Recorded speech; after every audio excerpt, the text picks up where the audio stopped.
রহমতের নবী। সাহাবী বলেন, এখানে তোমার দরজায় হাজির, দরজা খুলে তুমি সাড়া দাও। দুইবার বলার পরেও কোনো আওয়াজ নাই। তৃতীয়বারে আবার যখন নবীজি বললেন, ওরে আমি মুহাম্মদ তোমার ঘরের দরজায় আইসা গেছি, দরজাটা খুলো। মায়ার নবীর কণ্ঠ শোনার পর ঘরের মধ্য থেকে সাহাবীর কণ্ঠে শুধু কান্নার আওয়াজ বের হয়ে আসতেছে। ভেতরে বসে সাহাবীর কান্নার আওয়াজ, চোখের পানি ছেড়ে কান্না করে আর বলে, নবী আজ আমি বড় অসহায়, আপনার সামনে আসবো এমন একটা ভালো কাপড় আমার গায়ে পরার মতো নাই। আমি আমার শরীরটারে একটা ভালো কাপড় দিয়া ঢাইকা আসবো এমন কোনো কাপড় নাই। মায়ার নবী একটা চাদর দিয়া কয়, নাও এই কাপড়টা আবৃত করে আসো। সাহাবী হাউমাউ করে চিৎকারের আওয়াজ, রহমতের নবী আমার বাড়ির দরজায় হাজির। আমি এত বড় অসহায়, আমার নবীর একটু বসাইতে পারলে কলিজা ঠান্ডা হয়ে যাইত। ওরে বসাবো কেমনে, আমার তো বসার কোনো ভালো ঘরে জায়গা নাই। কান্না কইরা নবীর সামনে আসিয়া বলে, নবী কোন বেয়াদবি করেছি আপনি আমার দরজায় হাজির হয়েছেন? কোন অপরাধের কারণে আপনি কষ্ট পেয়েছেন? আল্লাহর নবী বলেন, সাহাবী তুমি নাকি আযান শুনিয়া যাইতে পারো না, ইকামতের সময় যাও, আবার সালামটা ফিরাইলে দৌড়াইয়া ঘরে আসো, কারণটা কি? সাহাবায়ে কেরামের নজরে লাগছে। আমার কাছে বলার পরে একবার দুইবার তিনবার শোনার পরে আমি আসছি। আমি ভাবছি তুমি কোনো না কোনো মুসিবতে গ্রেফতার হয়ে গেছো। সাহাবী কান্না করে বলে, নবীজি আমার ঘরের ভেতরে কেউ নাই, আমি আর আমার স্ত্রী ছাড়া কেউ নাই, আমরা দুইজন মানুষ এই ঘরের ভেতরে থাকি। দুইজন মিলিয়া আমরা মিলাইয়া একটা কাপড় পরিধান করি, ওই কাপড়টা পাল্টাইয়া পাল্টাইয়া পরি। ঘরের মধ্যে একটা ছোট্ট গর্ত বানায়া রাখছি। ওই আযান যখন হয় আমার স্ত্রীটাকে গর্তের মধ্যে রাখিয়া কাপড় পরে আমি নামাজের মুসাল্লায় হাজির হয়ে যাই। আমি নামাজের পরে আবার আপনার বয়ান যদি শুনতে থাকি, নামাজের রক্ত চলিয়া যাবে, আমার স্ত্রী নামাজ পড়তে পারবে না। আমি সালামটা ফিরানো মাত্র দৌড়াইয়া ঘরে আসি। আমি আমার স্ত্রীকে কাপড় দিয়া গর্তের মধ্যে ঢুকিয়া যাই। আমি গর্তে পড়ে থাকি আর বলি, বিবি তাড়াতাড়ি নামাজটা পড়ো। মায়ার নবী আর দেরি না করিয়া চোখের পানি ছেড়ে কাঁদেন রহমতের নবী। মায়ার নবী হাত উঁচু করে বলে, ও দয়ার মালিক তুমি কুদরতের নজরটা দিয়ে তাকাইয়া দেখো, ওরে তোমার বান্দা কত অসহায়, পরনের মতো ভালো কাপড় নাই, এত বড় গরিব তুমি বানাইছো। এত গরিব হওয়ার পরেও মাওলা তোমাকে ভুলে না। হাজারো কষ্টের ভিতরে বান্দা নামাজের মুসাল্লায় গিয়া হাজির হয়ে যায়। ও আল্লাহ, আমি তোমার কাছে দোয়া করি, ওই বান্দাকে দেওয়ার মতো আমার হাতে কিছুই নাই। তবে আমি রহমতের নবী অন্তর ভরে দোয়া করলাম, ও আল্লাহ এই বান্দা বান্দি তোমাকে ভুলে না। তোমার কাছে দোয়া করে তুমিও এই বান্দা বান্দিরে ভুলিও না। যেই দিন অন্ধকার কবরের বিছানায় শুইয়া পড়বে, ডানে মাটি বামে মাটি উপরে নিচে মাটি, অন্ধকারের বিছানায় শুইয়া পড়বে, ওই সময় যদি বান্দা কোনোভাবে আটকাইয়া যায়, ও মাওলা তুমি কুদরতের দরজা খুলে দিও, তোমার বান্দা যেন কোনোভাবেই কষ্ট না পায়। ও আল্লাহ তুমি এই বান্দাকে কবরের মধ্যে আরামের ব্যবস্থা করিয়া দিও। হাসরের ময়দান আবার যেদিন কায়েম হয়ে যাবে, ওই দিন বড় ভয়ঙ্কর অবস্থা হবে। নবীরা পর্যন্ত নাফসি নাফসি বলে কাঁদবে। সূর্যের গরমে হাসরের ময়দানটা থরথর করে কেঁপে উঠবে। জাহান্নামের আওয়াজে হাসরের মাঠ কাঁপা শুরু হয়ে যাবে। ও আল্লাহ তোমার সূর্যের আলোর পরে মানুষের মাথার মগজগুলো গরম হয়ে যাবে। নবীরা পর্যন্ত নাফসি নাফসি বলে কান্না করবেন, উম্মতের কথা ভুলিয়া যাবেন। ঈসা নবী বলবেন আল্লাহ তুমি আমাকে বাঁচাও, উম্মতের কথা ভুলিয়া। মুসা নবী বলবে আল্লাহ আমাকে বাঁচাও। ঈসা নবী বলবেন আল্লাহ শুধু আমাকে বাঁচাও। ইব্রাহিম নবী কাঁদবেন আর বলবেন আমাকে বাঁচাও। ওই দিন আপনার আমার মায়ের নবী, রহমতের নবী একবারও বলবেন না আমাকে বাঁচাও। আল্লাহর নবী সিজদায় পড়ে বলবে আমার উম্মতের বাঁচাও, আমার উম্মতগুলো বাঁচাও। একটা উম্মত যেন জাহান্নামের মধ্যে না যায়। আল্লাহ পাক নবীকে বলবেন নবী আর কাঁদবেন না, মাথা উঁচা করেন, আপনার উম্মতগুলো ধরে ধরে জান্নাতের দিকে নিয়ে যান। নবী বলেন আমি তখন আমার উম্মতগুলো ধরে ধরে জান্নাতের দিকে নিব। আম্মা জান আয়েশা রাদিয়াল্লাহু তাআলা আনহা বলেন নবী কোটি কোটি মানুষের ভেতরে আপনার উম্মত কিভাবে চিনবেন? আল্লাহর নবী বলেন ও আয়েশা, বড় গাভীর পালে যদি কোনো গাভীর কপালে সাদা রেখা থাকে চিনা কঠিন না সহজ? আম্মা জান বলেন বড় সহজ। নবী বলেন ও আয়েশা, কোটি কোটি মানুষের ভেতরে আমার যারা খাঁটি উম্মত দুনিয়াতে ওযু বানাইয়া 5 বেলার নামাজ আদায় করেছে, এদের ওই ওযুর অঙ্গগুলো নূরের আলোতে ঝলমল করতে থাকবে। আমি নবী ওগুলো দেখে দেখে বাছাই করে করে আমার উম্মত জান্নাতে নিয়ে যাব। ও এলাকার মা বোনেরা, ও যুবকেরা, ও বৃদ্ধ বাবাজি, কয়দিনের বাহাদুরি করবা? এখনো কি আল্লাহর ভয় অন্তরে আসবে না? এই চোখের সামনে কত লাশ অন্ধকার কবরে রাখলাম, কোন দিন মরণের ডাক আনবে বলা যায় না। ও পর্দার আড়ালের মা, তোমার মতো কত মা কবরে চলিয়া গেল, সন্তানগুলো মা মা বলে ডাকলো আর জবাব দিতে পারলো না। ও যুবক, তোমার মতো কত যুবক কবরে চলিয়া গেল। ও বৃদ্ধ বাবাজি, তোমার আমার মতো কত বান্দা কবরে চলে গেল, এখনো কি তওবা করতে পারবা না রে যুবক? ও বৃদ্ধ বাবাজি, মা বোনেরা, আল্লাহর কাছে চোখের পানি ছেড়ে কাঁদেন। সকলেই কোরআন শরীফ পড়তে না জানলেও আল আসরে সূরাটা পড়তে পারেন। আমার জানা মতে শুনতে শুনতে অনেকেরই মুখস্থ হয়ে গেছে। এমনকি আম্মা জানেরাও এই সূরাটা পারেন। ওয়াল আসরি ইন্নাল ইনসানা লাফি খুসর ইল্লাল্লাযীনা আমানু ওয়া আমিলুস সালিহাত ইল্লাল্লাযীনা আমানু ওয়া আমিলুস সালিহাত ওয়া তাওয়াসাউ বিল হাক্কি ওয়া তাওয়াসাউ বিস সাবর। আল্লাহ পাক শুরুতে শপথ করলেন, আসরের শপথ। এরকম শপথ কোরআনের বিভিন্ন জায়গায় আল্লাহ করেছেন। ওয়াত্তিনি ওয়াজ-যাইতুন ওয়া তুরি সিনিন ওয়া হাযাল বালাদিল আমিন ওয়াস-সামাই যাতিল বুরুজ ওয়াল ইয়াউমিল মাউউদ ওয়া শাহিদিন ওয়া মাশহুদ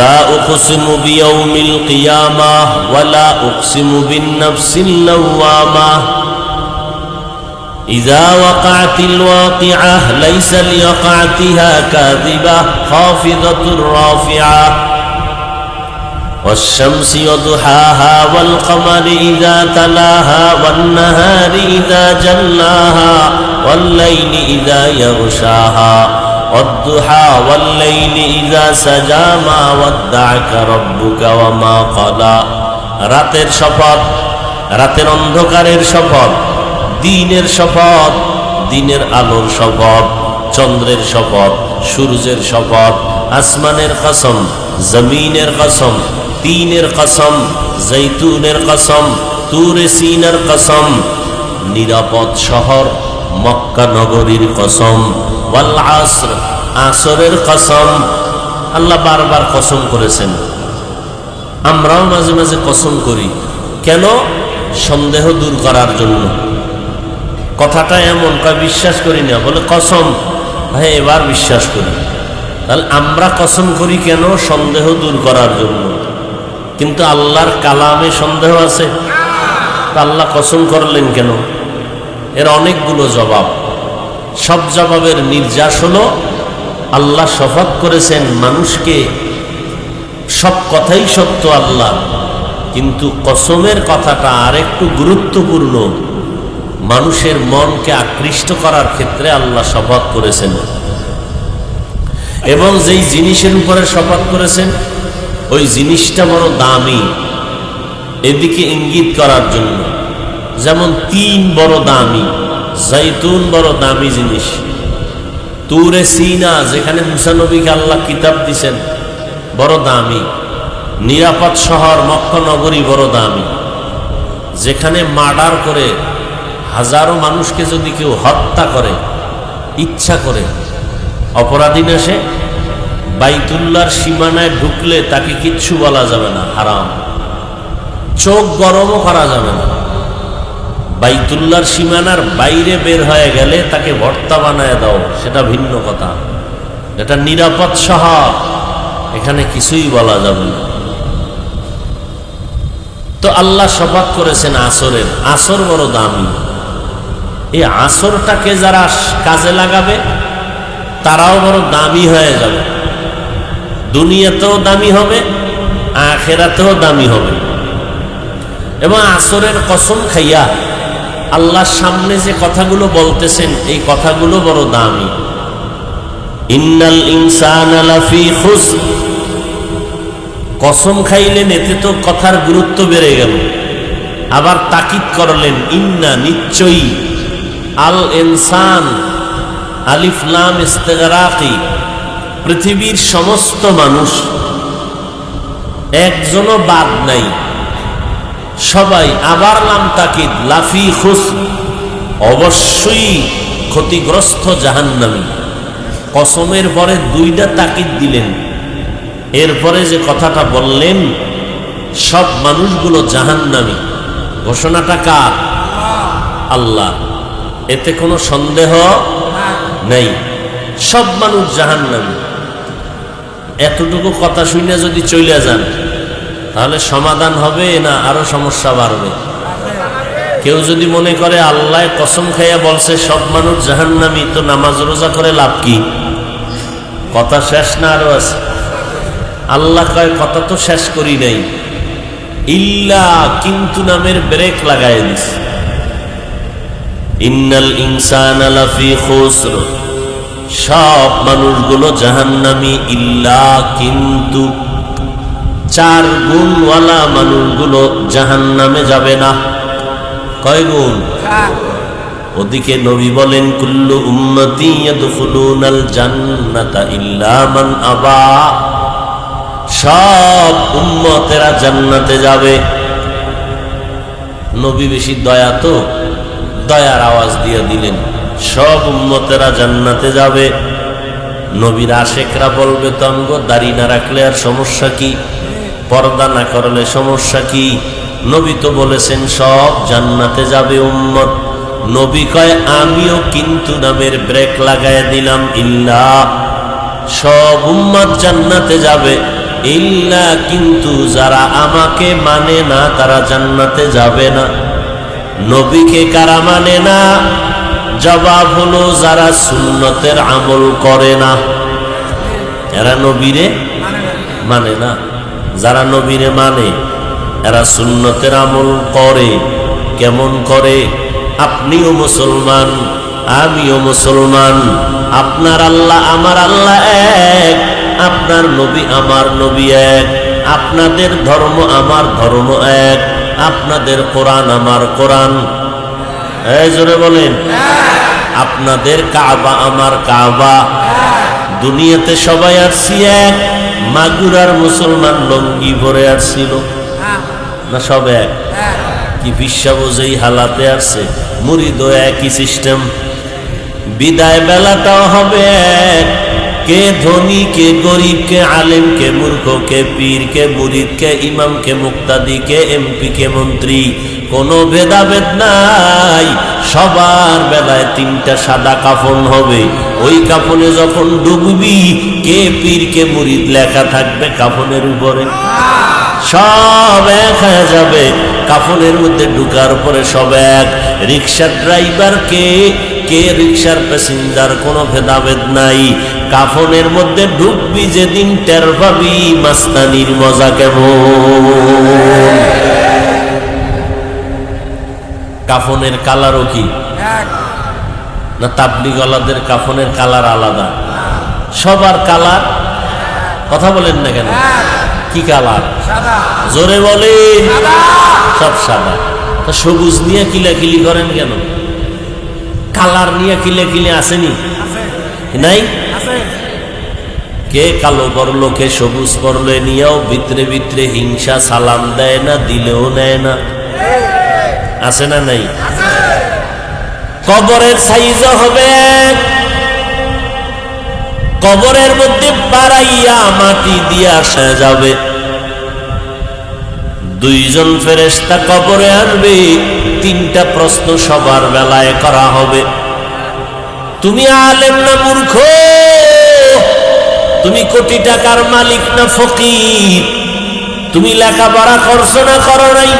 তুমি হিন্দু না বৌদ্ধ জানার দরকার নাই। দুইজন ফেরেশতা প্রশ্ন সবার বেলায় করবে। তিনটা প্রশ্ন, তাও হবে এক।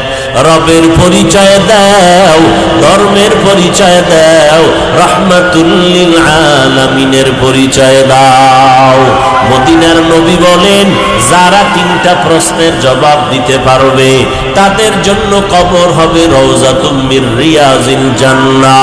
আর যারা জবাব দিতে পারবা না তাদের কবর হবে হুফরাতুম মিন হুফারিন নার।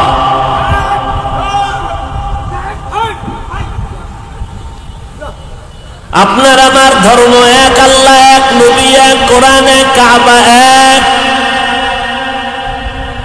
সব আমাদের এক। হিন্দুদের ধর্ম আলাদা, তাদের আদর্শ আলাদা। খ্রিস্টানদের ধর্ম আলাদা, আদর্শ আলাদা। ইহুদিদের ধর্ম আলাদা, আদর্শ আলাদা। আমরা সবাই মুসলমান, আমাদের ধর্ম এক, আমাদের আদর্শ কি আলাদা হবে না এক হবে? টুপিও সবার এক হবে, পোশাক এক হবে। কেউ লম্বা জামা পরবে, কেউ প্যান্ট শার্ট পরবে, এটা ভালো দেখায় না।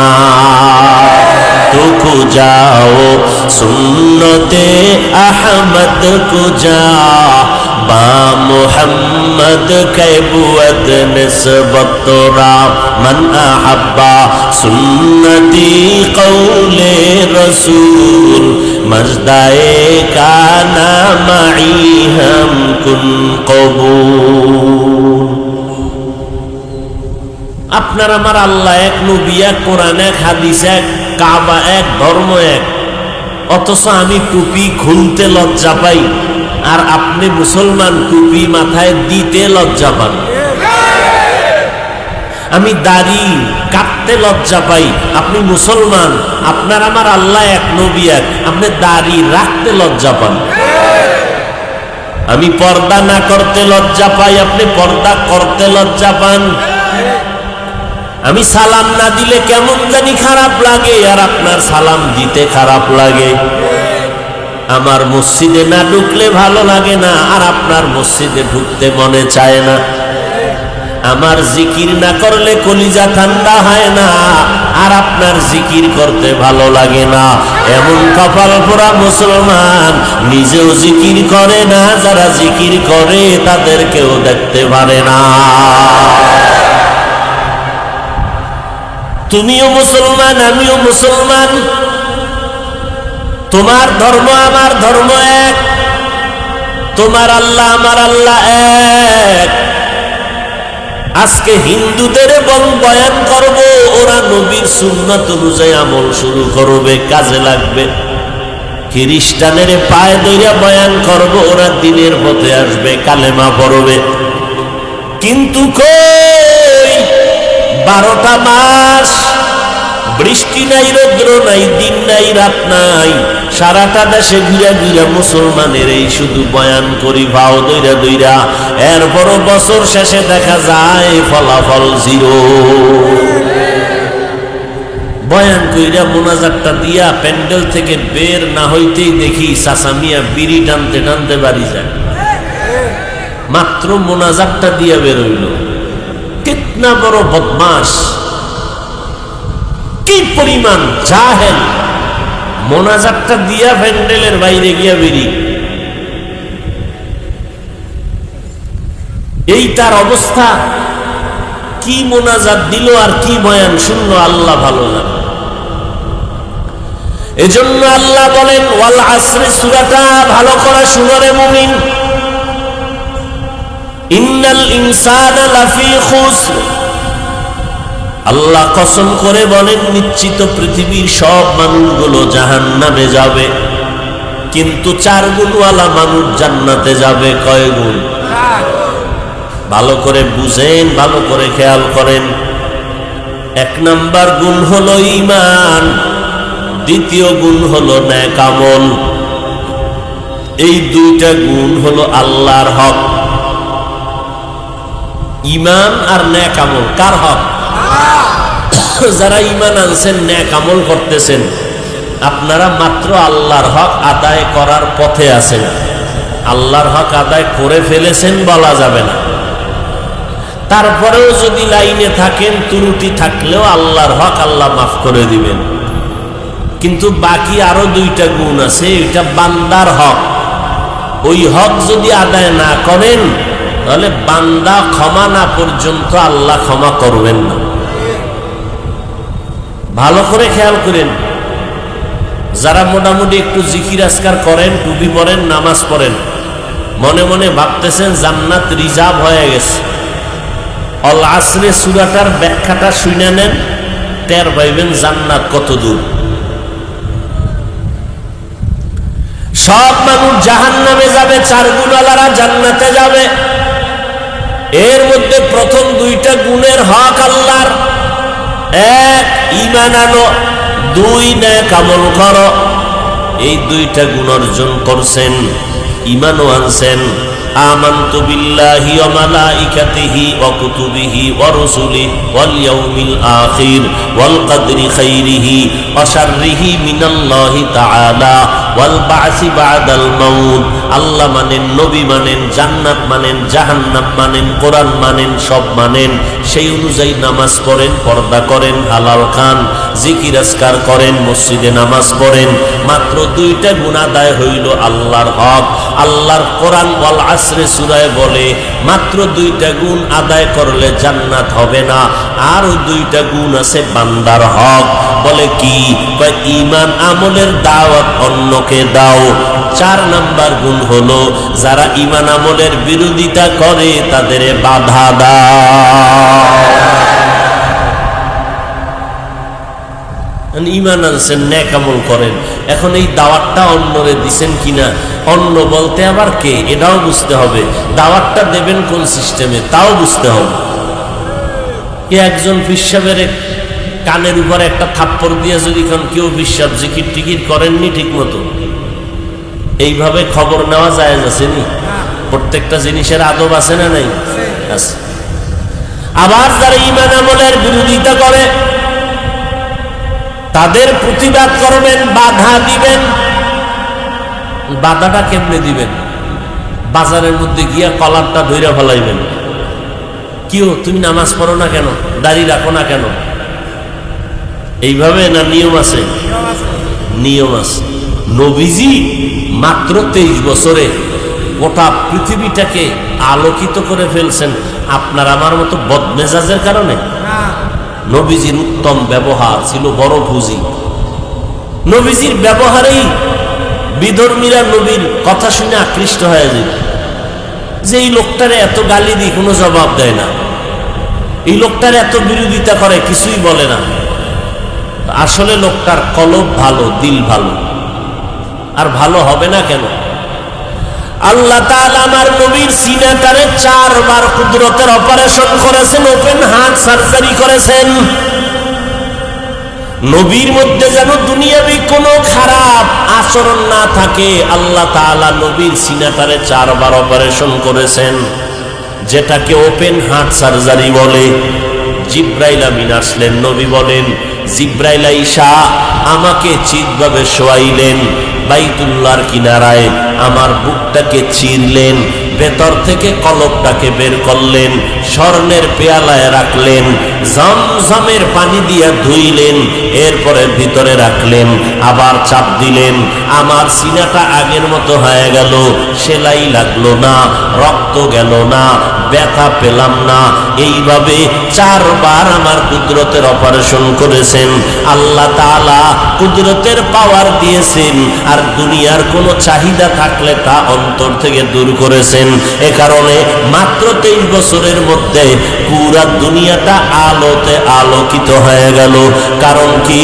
নবীর ব্যবহার শুনলে দুশমনেরাও কালেমা পড়তে বাধ্য হয়। ইমামুল আউয়ালিন আল আখিরিন বহরে সদকা রাহমাতাল লিল আলামিন সাইয়্যিদুল কাউনাইন খাতমুল মুরসালিন আখির আমদ বুদ ফখরুল আউয়ালিন শুদ ওজুদাস রাহমাতাল লিল আলামিন মসজিদে উশুদ হামারোয়ে জমিন। আমার নবীর আখলাক, আমার নবীর ব্যবহার দেখা দলে দলে বিধর্মীরা কালেমা পড়ে মুসলমান হয়ে গেল নবীর ব্যবহারে। আর আমগো ব্যবহারে আপন জনেরাও দুশ্মন হয়ে যায়। দুশ্মনে কালেমা পড়বে দূরের কথা। এরে আল্লাহর বান্দা, ভালো করে বুঝার চেষ্টা করো রে বাবা। এরে যুবক, পর্দার আড়ালের মা বোনেরা, বৃদ্ধ বাবাজি, পায়ে ধরে ধরে তাবলীগীরা বয়ান করে, পীর সাহেবরা বয়ান করে, জুমার দিন খতিব সাহেবরা বয়ান করেন। এত বয়ান, আজকে এই বয়ান 6 মাস দৈনিক 1 ঘন্টা করে যদি হিন্দুদের মন্দিরে গিয়া করতাম, সব মদিনার আশেক হয়ে যাইত। ইহুদিদের কাছে গিয়া যদি বয়ান করতাম, খ্রিস্টানদের কাছে ওরা নবীর আশেক হয়ে যেত। মুসলমানের এত বয়ান, এরপরও মুসলমান নবীর তরিকা মানতে চায় না। কেমন বড় কপাল পোড়া এই সমাজে বসবাস করে। বলে নামাজ না পড়লে কি হবে? তেল পরিষ্কার আছে না নাই? নামাজের খবর নাই। এরে আল্লাহর বান্দা, আমরা বয়ান করিয়া কাউকে তো এই কথা বলি না, কওমি মাদ্রাসায় না পড়লে তুমি জাহান্নামী, একবারও বলি নাই। তাবলীগ না করলে গুনাহ হবে, একবারও বলি নাই। পীরের কাছে না গেলে জাহান্নামে যাইবা, একবারও বলি নাই। ও বান্দা, পাগড়ি না পড়লে জাহান্নামে যাইবা, বলি নাই। আমাদের বয়ানের একটা মাত্র মাকসাদ, একটাই কথা রে বাবা, দুনিয়ায় যতদিন বেঁচে থাকবা গোলামি করবা আমার আল্লাহর, আদর্শ মানবা মদিনা। ও গো নবীর উম্মতেরা,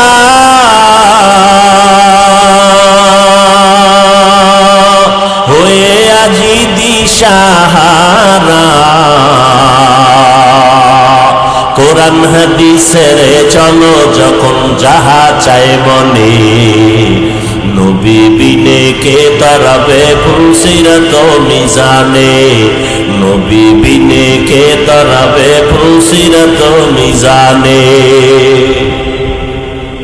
নবীর সুপারিশ ছাড়া জান্নাত পাওয়া যাবে? নবী সুপারিশ করবেন, নবীর সুন্নতের আমলওয়ালা যারা তাদেরকে। এরে নবীর উম্মত, এত বায়ানের পর একটু কি আপনার মনের মধ্যে দাগ কাটে না? কয়দিন আর দুনিয়ায় বাহাদুরি করো? এই চোখের সামনে কত যুবকের লাশ, মহামারী করোনায় কত প্রাণ চলে গেল, কত বড় বড় বাহাদুরেরা মাথা নত করে ফেললো, কত চাকরিজীবীর চাকরি নাই, কত ব্যবসায়ীর ব্যবসা বন্ধ হয়ে গেল। কিন্তু যারা কোরআনের ময়দানে আছে, একটা মাদ্রাসাও করোনায় বন্ধ হয় নাই।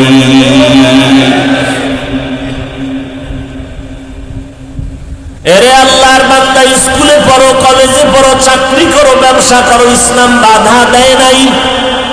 ইসলাম বলে নাই বিয়া শাদী বন্ধ করে সারাটা রাত্র সেজদা পড়ো, আল্লাহরে ডাকো, দিনের বেলা রোজা রাখো, ইসলাম এটা বলে নাই। ব্যবসা করো, বাধা নাই। চাকরি করো, বাধা নাই। লেখাপড়া করো, বাধা নাই। ডাক্তারি পড়ো, বাধা নাই। ইঞ্জিনিয়ারিং পড়ো, বাধা নাই। ওমান্দা প্রফেসর হও, তাতেও কোনো বাধা নাই, কোনো বাধা নাই। তবে গোলামি করবা আল্লাহর, আদর্শ মানবা মদিনার। স্কুল কলেজে পড়িয়া লেখাপড়া করনেওয়ালা ছাত্র ছাত্রী, আপনারাই জবাব দেন, 5 ওয়াক্ত নামাজি আছে না নাই? আপনার বিবেকটাকে জিজ্ঞাসা করেন, আপনি কেন পারেন না? ও যুবক, তোমার মতো যুবক সন্তান তাকাইয়া দেখো, ওরা আবার পুলিশ বিডিআরের চাকরি করে, 1 ওয়াক্ত নামাজও বাদ দেয় না। বিবেকটারে প্রশ্ন কর, কিয়ামতের ময়দানে বিবেকের বিচার হবে, পালাইতে পারবি না। ওদিন ধরা খাইয়া গেলে উপায় নাই। নবীরা পর্যন্ত যাদের গুনাহ নাই, তারাও কিন্তু নাফসি নাফসি বলে কান্না শুরু করবেন। তোমার আমার কি উপায় হবে? একটু চিন্তা করা দরকার। গরু শুয়ারের আল্লাহ আকল দেয় নাই ভালো মন্দ যাচাই করার জন্য। আল্লাহ মানুষকে জ্ঞান দান করেছেন, আকল দান করেছেন, ভালো মন্দ যাচাই করিয়া ভালো পথে চলবি। ও বান্দা, যদি না চলো, কিয়ামতের দিন বিবেকের বিচার করা হবে আল্লাহর আদালতে। একটু চিন্তা করো রে বাবা, তোমার আমার মতো মানুষ জীবনে মাদ্রাসায় পড়ে নাই, জেনারেল লাইনে লেখাপড়া করিয়া আল্লাহর হুকুম মতো চলে, 5 ওয়াক্ত নামাজ পড়ে, মা বাবার খেদমত করে, মানুষের দেখলে সালাম দেয়, ব্যবসা করে, 1 টাকাও হারাম খায় না। আপনারাই জবাব দেন, এই মানুষ আছে না না? जिंदगी में बंदगी तो करना है, जिंदगी में बंदगी तो करना है, जिंदगी में बंदगी शर्मिंदा है, जिंदगी में बंदगी शर्मिंदा है। दुनिया में हो दुनिया का तलबगार न हो, बाजार से गुजरे हो खरीदार न हो। दुनिया में हो दुनिया का तलबगार न हो, बाजार से गुजरो खरीदार न हो। ये दुनिया एक मिसल कागज फूल है, ये दुनिया एक मिसल कागज फूल है।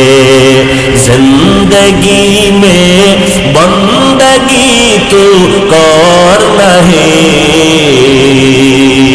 जिंदगी में बंदगी तो करना है,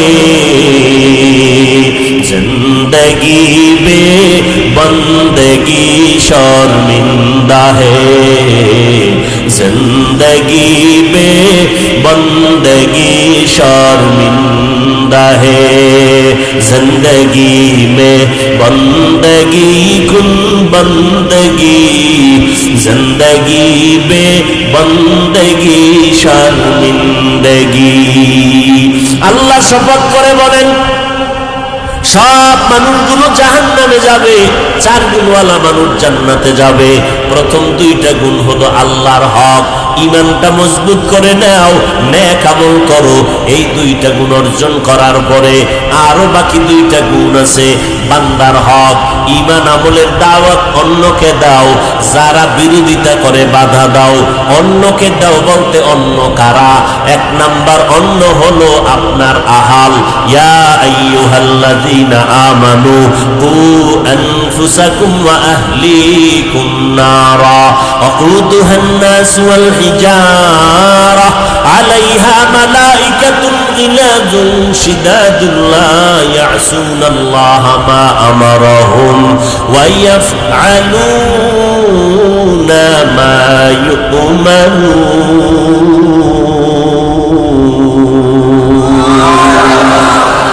আল্লাহ তাআলা বলেন, ও মুমিনেরা, জাহান্নামের আগুন থেকে নিজেকে বাঁচাও, আহালকে বাঁচাও। ও মা বাবা, আপনার জন্য আহাল হলো সন্তান।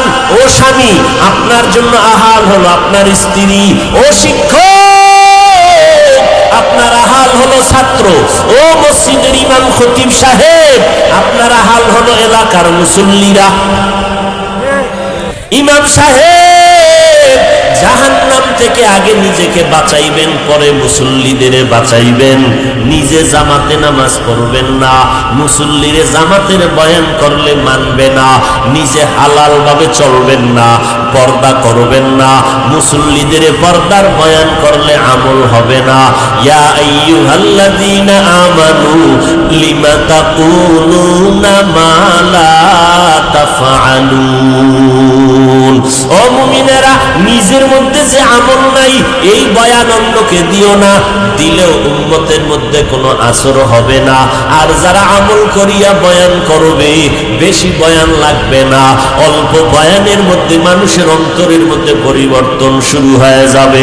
আগের আল্লাহওয়ালারা বেশি বয়ান করতেন না, অল্প সময় মাত্র 20 মিনিট, 30 মিনিট, 40 মিনিট বয়ান করতেন, তাও বেশি রাত্র না, 10টার মধ্যে বয়ান শেষ। দেখা যাইতো তাদের অল্প বয়ানে মানুষেই পরিবর্তন হইতো। বয়ান শুনিয়া বাসায় যাইয়া ঘুমাইয়া আবার ফজরে নামাজ আদায় করতে মসজিদে হাজির। আর আমাদের বয়ান সারা রাত চলতেছে, ঘন্টাকে ঘন্টা ঘড়ি দইরে বয়া রইছে। বয়ান এত কম হলো কেন? আরো বাড়াইয়া কেন করলো না? অথচ ফজরের নামাজ পড়ে নাই, সূরার ঘরের সূরা, জোহরের নামাজ পড়ে নাই, আসরের নামাজ পড়ে নাই, মাগরিবের নামাজ পড়ে নাই, এশার নামাজ পড়ে নাই। মোনাজাতের পর বাসায় গিয়া ঘুমাইবে না, গজবের মোবাইলটা নিয়ে তাকাইয়া রাত্র কাটাবে। ফজরের আগে মোবাইল বন্ধ করিয়া ঘুমাবে, ফজরের নামাজ পড়বে না। একটুখানি নেকের তরে রোজ হাসরের মাঠেতে বাবা ঘুরবে ছেলের পিছে, ছেলে বাবার আগেতে। আহাতে মন কঠিন দিনেতে নামাজ তোমায় ভুলবে না, ঠিক মতো পড়িলে নামাজ জান্নাত তোমার ঠিকানা। ঘুমের চেয়ে নামাজ ভালো, আর তুমি ঘুমাইও না, ঠিক মতো পড়িলে নামাজ জান্নাত তোমার ঠিকানা। আমার প্রাণের ভাই বোনেরা, জলদি করে উঠে যাও, ওযু করে তাড়াতাড়ি নামাজ পড়তে লেগে যাও। নবী বেনামাজির শাফাআত করিবেন না, ঠিক মতো পড়িলে নামাজ জান্নাত তোমার ঠিকানা। ঘুমের চেয়ে নামাজ ভালো, আর তুমি ঘুমাইও না, ঠিক মতো পড়িলে নামাজ জান্নাত তোমার ঠিকানা। নামাজ লাগবে নি? কয় ওয়াক্ত? সপ্তাহে একদিন না প্রতিদিন? মাঝে মাঝে নামাজ ছেড়ে দিলে কোনো সমস্যা হবে? জোরে বলেন। হবে বলার পরে যদি নামাজ না পড়েন, কেমন বিচার হবে আপনার? কঠিন। মদিনার নবী বলেন, বাইনাল আবদি ওয়া বাইনাল কুফরি তারকুস সালাহ। ভালো করে শুনো, বেঈমান আর মুমিনের ব্যবধান হলো নামাজ। মদিনার নবী বলেন, বেঈমানেরা নামাজ পড়ে না, মুমিনেরা নামাজ ছাড়ে না। আমার নবী এত কষ্ট, অসুস্থ হয়ে গেছেন, তারপরও নামাজ বন্ধ করেন নাই। এর নবীর উম্মতের দল, পেটে খানা নাই, এরপরও আমার নবী মোহাব্বতে আল্লাহর রাস্তা থেকে দূরে যায় না। নবীর সোহবত পাইয়া সাহাবায়ে কেরামরাও নামাজ ছাড়ে না। আল্লাহর নবীর একদম গরিব সাহাবী, এত গরিব, ঘরের চুলায় আগুন জ্বলে না, আরামায়েশ করার কোনো কায়দা নাই। নামাজের আজান যখন হয়, সমস্ত সাহাবায়ে কেরাম আজানের আগে এসে মসজিদে হাজির। আমার নবী আসবেন, ইমামতি করবেন, নামাজ পড়াবেন, আমরা নামাজ পড়ব। নবী আসেন, ইমামতি করেন, নামাজ পড়া সবাই বসে, নবী বয়ান করেন, মাসআলার বয়ান করেন, খবর নিতে থাকেন। সাহাবায়ে কেরাম নবীর কাছে বৈশা সময় কাটান, কিন্তু একজন সাহাবী আজানের আগেও আসে না, আজানের পরপরও আসে না। যখন জামাত দাঁড়াইয়া যায়, একামত চলে, তখন আইসা জামাতে দাঁড়ায়, সালামটা ফিরাইলেই সাহাবায়ে কেরাম সবাই নবীর বয়ান শুনতে বসে। ওই সাহাবী বসেন না, আবার দৌড়াইয়া ঘরের মধ্যে চলে যায়। কয়েকজন সাহাবাদের নজরে পড়ে গেল, কথাটা নবীর কান মোবারকে দিলেন। নবী একবার শুনলে কোনো অজুহাত জবাব দিতেন না, এক কথা তিনবার শোনার পরে নবী জবাব দিতেন। সাহাবায়ে কেরাম বললেন, নবী, আমরা আজানের আগে আসি, বয়ান শুনিয়া তারপরে যাই, কিন্তু অমুক সাহাবী আজানের আগেও আসে না, পরপরও আসে না, একামতের টাইমে আসে, আবার সালাম ফিরাইলে দৌড়াইয়া বাসায় চলে যায়। নবী শুনলেন, কোনো জবাব দিলেন না। কিছুদিন পরে আবার একই অভিযোগ নবীর কাছে দেওয়া হলো, নবী আজও কোনো কথা বললেন না। এইভাবে আর একবার, কয়বার হলো? সাহাবায়ে কেরাম নবীর কাছে যখন বলল, তিনবার হয়ে গেল। নবী বলেন, চলো ওই সাহাবীর বাসায় চলো, হয়তো কোনো সমস্যার মধ্যে পড়ে আছে, না হয়তো আজানের আগ মুহূর্তে আসার কথা, একামতের সময় আসেন কেন, কোনো সমস্যা আছে। এবার নবী বলেন, চলো আমরা যাই। ওই সাহাবীর খবর নিতে রহমতের নবী বাড়ির দরজায় হাজির। আর আমরা সভাপতি, মুসল্লি আসলো না কেন, সমস্যাটা কি, খবর নাও। আমি যেতে পারবো না। ওরে আল্লাহর বান্দা, নবীর আদর্শ দেখে দেখে কত বেঈমানরা কালেমা পড়ছে। আমার নবীর ব্যবহার এত সুন্দর, আমার নবীর ব্যবহারে দুশমন পর্যন্ত কালেমাওয়ালা মুসলমান হয়ে গেল। নবী সুন্দর ব্যবহার উম্মতের উপহার দিয়ে গেলেন। ব্যবহারের মধ্যে প্রথম হলো সালাম। সালাম দাও, এটা উত্তম ব্যবহারের প্রথম সিঁড়ি। ও স্বামী, স্ত্রীকে সালাম দাও। স্বামী স্ত্রীরে সালাম দিতে শরম লাগে, শালিরে দিতে শরম লাগে না, বেআইনেরে দিতে শরম লাগে না, বেগানারে সালাম দেওয়া জায়েজ নাই। যারে বিয়া করতে পারবেন তারে বিয়ার আগে সালাম দেওয়া নিষেধ। মহিলারাও বেগানা পুরুষের সালাম দিতে পারবে না, বেগানা পুরুষেরাও বেগানা নারীকে সালাম দিবে না, বেগানা কেউ সালাম দিলে জবাবও দেওয়া যাবে না। মহিলাদের কণ্ঠের আওয়াজ, এটাও আকর্ষণীয়। এই আওয়াজকে কেন্দ্র করে মানুষ গুনাহের মধ্যে লিপ্ত হতে পারে, সালামে মোহব্বত বাড়ে। এই জন্য স্ত্রী স্বামীকে সালাম দাও, স্বামী স্ত্রীকে সালাম দাও, তাহলে মোহব্বত বাড়বে। আমরা যেখানে মোহব্বত বাড়া দরকার সেখানে সালাম দেই না, যেখানে নিষেধ সেখানে বারবার সালাম। ভাইরা আমার, নবীজি এবার সাহাবীর বাড়ির দরজায় হাজির হয়ে গেলেন। সালাম দিলেন, আসসালামু আলাইকুম ইয়া আহলাল বাইত। বাড়ির মধ্যে ঢুকার আগে সালাম দিও, নবীর সুন্নাত। সালাম দিয়ে আগে অনুমতি নাও, নাকি দরজা খুলে অনুমতি? যাই এই দরজাটা খুলে ফেলাইছে, সালাম টালাম নাই না। স্বামী, তুমি ঘরে ঢুকবা, আগে সালাম দাও। স্ত্রী তোমার জন্য রেডি হয়ে আসবে, দেখলে যেন সালাম দিয়া ভালো লাগে, ভালো লাগার মতো অবস্থা তৈরি হবে। ঘরের মধ্যে যে থাকবে সালাম দাও, ফেরেশতারা থাকুক জিনেরা থাকুক, জোরে সালাম দিও। এটা নবীর সুন্নত। আজকে থেকেই সুন্নতটা জারি করবেন। ঘরে ঢুকলেই জোরে সালাম দিবেন, আসসালামু আলাইকুম ইয়া আহলাল বাইত। ও ঘরওয়ালারা, তোমাদের উপরে শান্তি বর্ষিত হোক। স্ত্রী থাক, সন্তান থাক, কেউ না থাক, সালাম দিতে হবে আগে। কি রাজি আছি ইনশাআল্লাহ? সালাম ঘরওয়ালারা অনুমতি দিলে দরজা খুলবেন, সালাম দিয়ে অনুমতি নাও। মায়াল থেকে কোনো আওয়াজ নাই। সাহাবায়ে কেরাম চুপ হয়ে আছেন, বেয়াদবি জানি না হয়। নবী আবার সালাম দিলেন, আসসালামু আলাইকুম ইয়া আহলাল বাইত। ও ঘরওয়ালারা, আসুনি কেউ? রহমতের নবী। সাহাবী বলেন, এখানে তোমার দরজায় হাজির। দরজা খুলে তুমি সাড়া দাও। দুইবার বলার পরেও কোনো আওয়াজ নাই। তৃতীয়বারে আবার যখন নবীজি বললেন, ওরে আমি মুহাম্মদ তোমার ঘরের দরজায় আইসা গেছি, দরজাটা খুলো। মায়ার নবীর কণ্ঠ শোনার পর ঘরের মধ্য থেকে সাহাবীর কণ্ঠে শুধু কান্নার আওয়াজ বের হয়ে আসতেছে।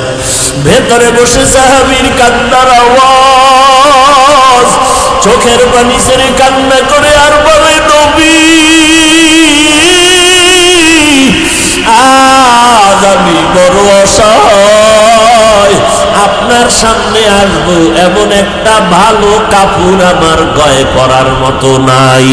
আমি আমার শরীরটারে একটা ভালো কাপড় দিয়া ঢাইকা আসবো এমন কোনো কাপড় নাই। মায়ার নবী একটা চাদর দিয়া কয়, নাও এই কাপড়টা আবৃত করে আসো। সাহাবী হাউমাউ করে চিৎকারের আওয়াজ। রহমতের নবী আবার বাড়ির দরজায় হাজির। আমি এত বড় অসহায়, আমার নবীর একটু বসাইতে পারলে কলিজা ঠান্ডা হয়ে যাইত। ওরে বসাবো কেমনে? আমার তো বসার কোনো ভালো ঘরে জায়গা নাই। কান্না কইরা নবীর সামনে আসিয়া বলে, নবী কোন বেয়াদবি করেছি আপনি আমার দরজায় হাজির হয়েছেন? কোন অপরাধের কারণে আপনি কষ্ট পেয়েছেন? আল্লাহর নবী বলেন, সাহাবী তুমি নাকি আযান শুনিয়া যাইতে পারো না, ইকামতের সময় যাও, আবার সালামটা ফিরাইলে দৌড়াইয়া ঘরে আসো, কারণটা কি? সাহাবায়ে কেরামের নজরে লাগছে। আমার কাছে বলার পরে একবার দুইবার তিনবার শোনার পরে আমি আসছি। আমি ভাবছি তুমি কোনো না কোনো মুসিবতে গ্রেফতার হয়ে গেছো। সাহাবী কান্না করে বলে, নবীজি আমার ঘরের ভেতরে কেউ নাই, আমি আর আমার স্ত্রী ছাড়া কেউ নাই, আমরা দুইজন মানুষ এই ঘরের ভেতরে থাকি। দুইজন মিলিয়া আমরা মিলাইয়া একটা কাপড় পরিধান করি, ওই কাপড়টা পাল্টাইয়া পাল্টাইয়া পরি। ঘরের মধ্যে একটা ছোট্ট গর্ত বানাইয়া রাখছি। ওই আযান যখন হয় আমার স্ত্রীটাকে গর্তের মধ্যে রাখিয়া কাপড় পরে আমি নামাজের মুসাল্লায় হাজির হয়ে যাই। আমি নামাজের পরে আবার আপনার বয়ান যদি শুনতে থাকি, নামাজের রক্ত চলিয়া যাবে, আমার স্ত্রী নামাজ পড়তে পারবে না। আমি সালামটা ফিরানো মাত্র দৌড়াইয়া ঘরে আসি। আমি আমার স্ত্রীকে কাপড় দিয়া গর্তের মধ্যে ঢুকিয়া যাই। আমি গর্তে পড়ে থাকি আর বলি, বিবি তাড়াতাড়ি নামাজটা পড়ো। মায়ার নবী আর দেরি না করিয়া চোখের পানি ছেড়ে কাঁদেন রহমতের নবী। মায়ার নবী হাত উঁচু করে বলে, ও দয়ার মালিক, তুমি কুদরতের নজরটা দিয়ে তাকাইয়া দেখো, ওরে তোমার বান্দা কত অসহায়, পরনের মতো ভালো কাপড়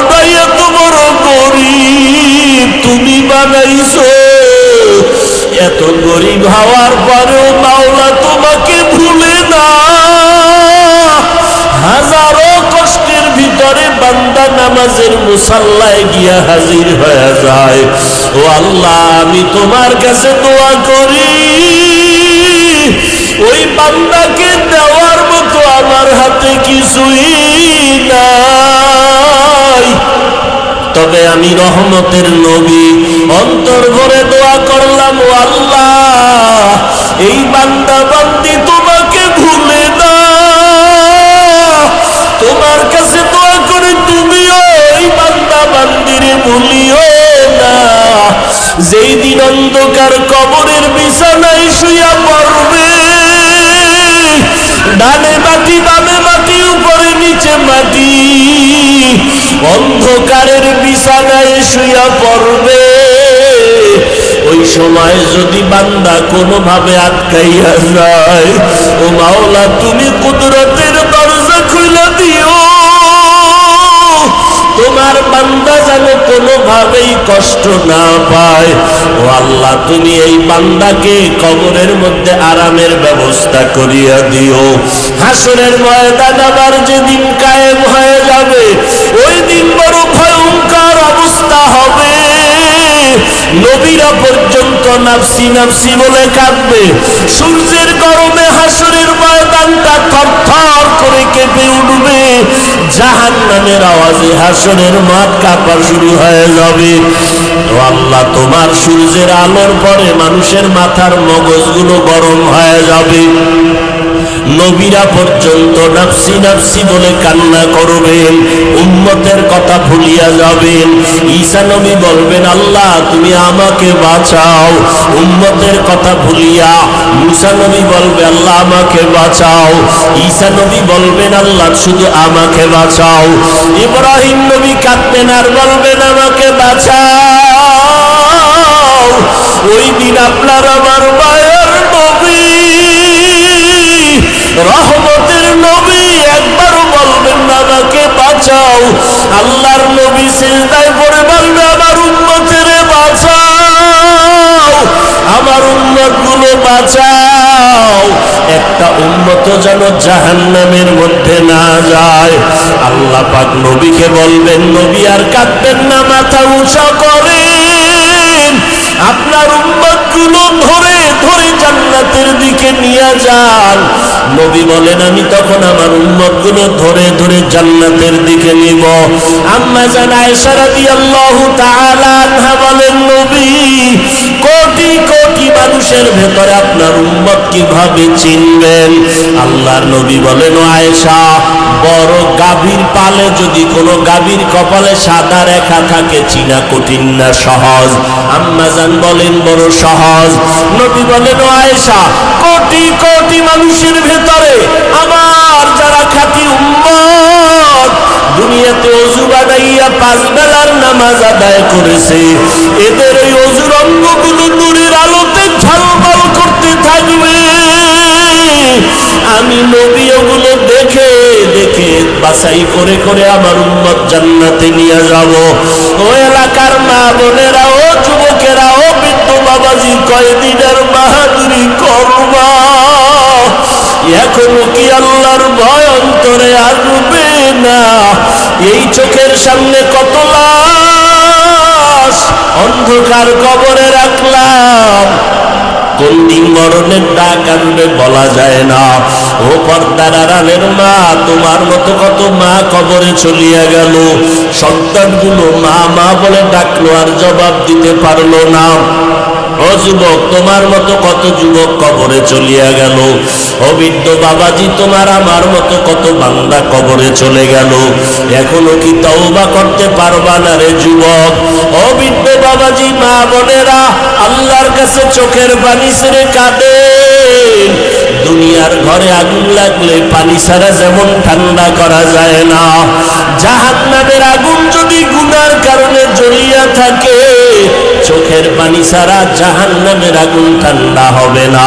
ওরে গুনার কারণে হাত দুইটা নাপাক, গুনার কারণে চোখ নাপাক, গুনার কারণে জিহ্বা নাপাক, গুনার কারণে আবার অন্তর নাপাক, গুনার কারণে দিলটা পাথর চোখে পানি নাই। ও আল্লাহর বান্দারা, ডানে বামে তাকায় দেখো কার চোখের পানিগুলো পড়তেছে। ওরে কান্নাওয়ালারে যদি পাও, হাতটা বাড়াইয়া দোয়া চাও। ও কান্নাওয়ালা ভাই, আপনার কপাল কত ভালো, আমাদের কপাল বড় খারাপ। গুনার কারণে চোখে পানি আসে না। আপনাদের যাদের চোখে পানি, আমাদেরকে ভুলবেন না, আমাদের জন্য মাওলার দরবারে দোয়া করেন। আল্লাহ যেন আমাদের খালি ফিরাইয়া না দেয়। আল্লাহ যদি গুনাহগার বলিয়া দাঁড়াইয়া দেয়, যাওয়ার মতো আর কোনো জায়গা নাই। ও আল্লাহর বান্দারা, এখনো কি মাওলাকে চিনবা না? ওরে মাওলার দেওয়া জিব্বা দিয়া মাওলাকে ডাকো। এই জিব্বা দিয়া মাকে ডাকলা, বাবাকে ডাকলা, সন্তানের কত আদরে ডাকলা। এই জিব্বা দ্বারা কি একবারও আমার মাওলাকে ডাক দিতে পারো না? ওই জবান দিয়া যদি আমার আল্লাহকে মোহাব্বতে ডাক দাও, আমার মাওলার কুদরতি অন্তর ঠান্ডা হয়ে যাবে। আমার আল্লাহ পাক তখন ডাকের সাড়া না দিয়া পারবেন না। আল্লাহর কাছে তওবা করি, আল্লাহ আমাদের সবাইকে মাফ করিয়া দেন। আলহামদুলিল্লাহি রাব্বিল আলামিন, ওয়াসসালাতু ওয়াসসালামু আলা সাইয়্যিদিল আমবিয়াই ওয়াল মুরসালিন ওয়া আলা আলিহি ওয়া আসহাবিহি আজমাইন। ইয়া আরহামার রাহিমিন, ইয়া আরহামার রাহিমিন। রব্বিরহামহুমা কামা রব্বায়ানি সগীরা। اللهم إنك عفو كريم تحب العفو فاعف عنا. اللهم إنا نسألك رضاك والجنة ونعوذ بك من سخطك والنار. رب ارحمهما كما ربياني صغيرا. সকলেরই দরজা হইতে ফিরিয়া, সকলেরই দরজা হইতে ফিরিয়া আপনার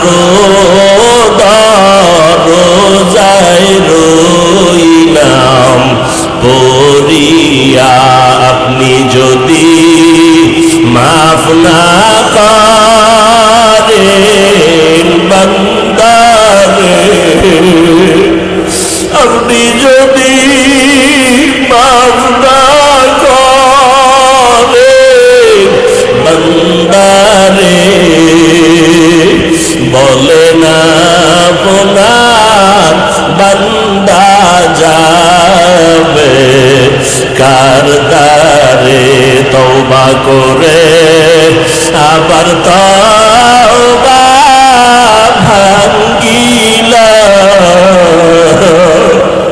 তওবা করে আবার তওবা ভাঙ্গিলা। অবশেষে খাঁটি তওবা করিলাম, অবশেষে খাঁটি তওবা করিলাম। ও আল্লাহ, আমরা গুনার বোঝা নিয়ে আপনার দরজায় হাজির। আয় আল্লাহ, আপনার নিয়ামত খাইয়া বড় হইলাম। আপনার দেওয়া বাতাস, আপনার দেওয়া সূর্যের আলো, চাঁদের আলো, জমিনের ফসল, গাছের ফল খাইলাম, নদীর মাছ খাইলাম। আয় আল্লাহ, একবারও শুকরিয়া আদায় করতে পারি নাই। আপনার হুকুম মতো নামাজ পড়তে পারি না, যেইভাবে তালাওয়াতের দরকার পারি না, যেইভাবে সেজদা দিলে খুশি হবেন ওইভাবে পারি না। বরং শয়তানের ধোকায় পড়ে গুনাহ করে হাত নাপাক করেছি।